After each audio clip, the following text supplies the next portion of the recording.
me, though, switch focus. We're joined by Jairam Vadaraj, who is the Managing Director at ELGI Equipments. Plenty happening in this space, and therefore, what we want to understand is how things are playing out. Mr. Vadaraj, great having you. Great to be here. First, let me start off by kind of getting a sense from you as to what the lower US tariff means for you, because you've got a very large component of US exports within your total revenue basket. What was happening before this 10% or 18% agreement? And now, how does it change for you in terms of the tariff rate impacting your numbers? So, the tariff journey really started April of this year, and it started with 10%, moved to 25, and then it hit 50. We've been working on multiple projects, not specifically in anticipation of the tariff, because that would be a little prophetic to say that we did anticipate this. But it was very fortuitous for us because all these initiatives that we had developed, for instance, our own motor development, internalizing the motor, certain technology change shifts that we did, all helped us with significantly countering the impact of the tariff. So even at 50%, we're quite comfortable in terms of absorbing it and still maintaining our profitability.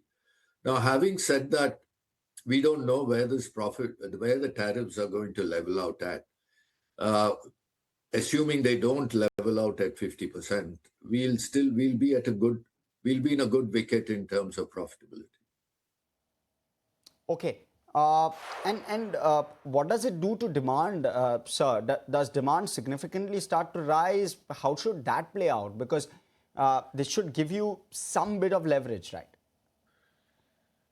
So, our business is not like a price elastic business, where you lower prices and you get immediately higher volumes. The margins that we have been able to garner by virtue of, cost competitiveness, we will use it judiciously wherever necessary to increase share of the market, but it's not something that's going to immediately show up in our books. And for the moment, the margins are getting absorbed at the customer end. So is that the right way to read through this? No, we did a marginal price correction like everybody else did in the US market, but close to 80-90% of it was internal cost compression.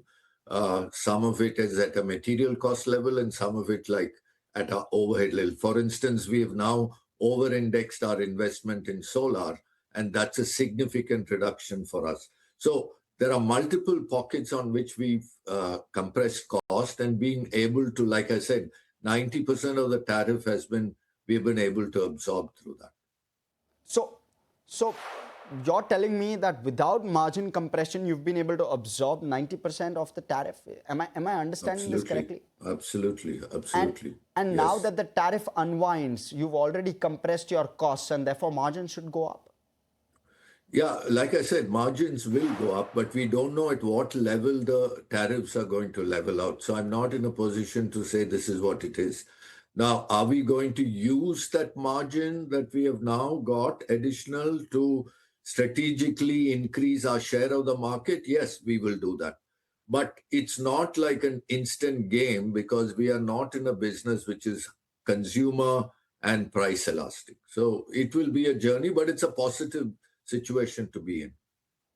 So apologies, I'm going to take a step back because I'm a little bit surprised with regard to how this is playing out in terms of the conversation. Give us a sense. What was the tariff rate on the products that you were selling in the US? Because that's a large compression to absorb internally. Absolutely.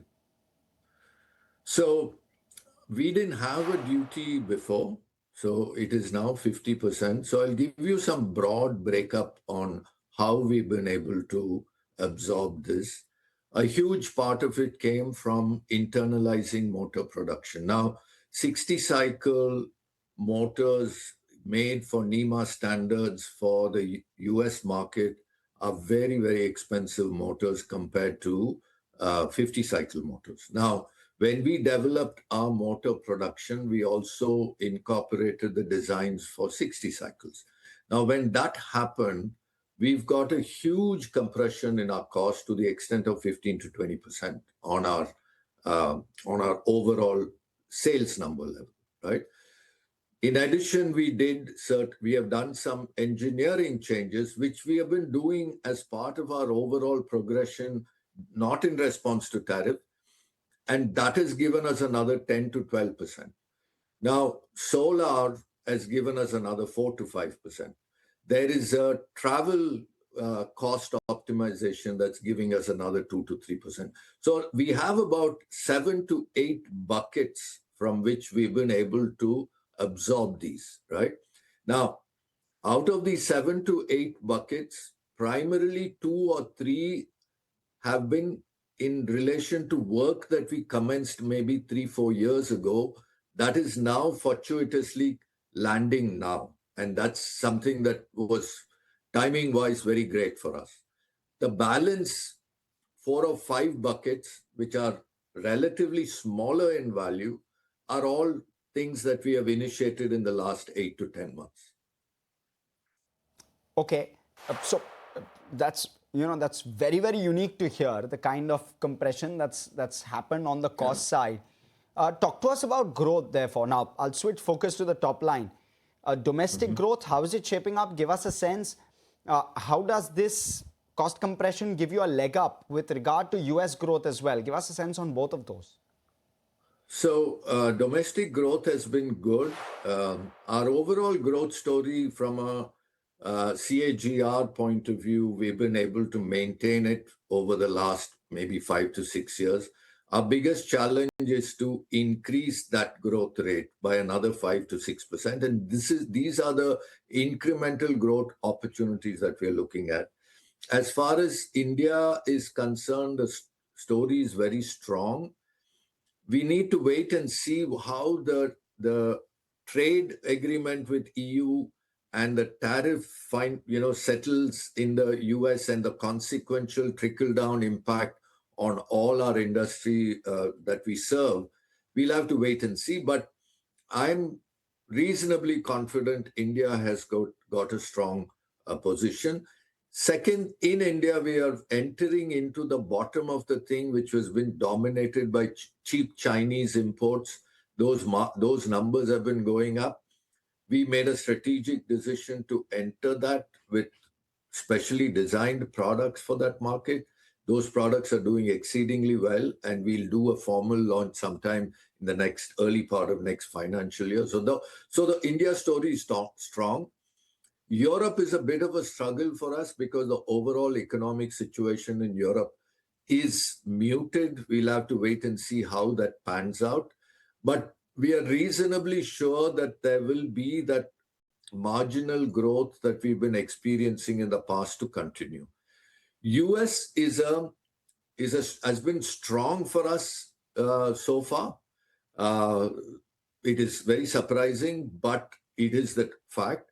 Now, are we increasing market share? Probably a little bit of share growth has happened for us, but we really need to amp our presence in the US, and that's something that we are working on multiple initiatives to make that happen. So overall, I think our growth story is positive, but we are working on certain strategic initiatives, still too preliminary to talk about them, to get that additional growth that we are aspiring for. Very interesting story, Mr. Varadaraj. Talk to us also about 2 pieces. I'll roll 2 questions into one. One is with regard to EU and its profitability. How likely are we to expect some strong profitability to emerge from the EU basket? Of course, you said growth is a bit of a headwind. Also, second, I'm trying to understand about Chinese pricing, because likely that's one of the reasons or one of the big competitors to you. So I'm trying to understand how that is kind of taking shape and evolving. So to address your first question on EU, our primary focus right now is to get to a point where we are not losing money anymore. So that point has been achieved. now we are looking forward to growing the business without increasing the overheads that we have learned from the past, that the opportunities are less, so we need to be very measured in terms of our investment in costs. So the coming financial year would be more of, a muted presence in Europe. Now, I think in another couple of years, Europe will start delivering reasonably good profits. That's the expectation that we have. Now, the Chinese compressors are not our biggest competitors, not at all. We play in the upper tier, which constitutes 75 to 80%, 70 to 80% of the market in India.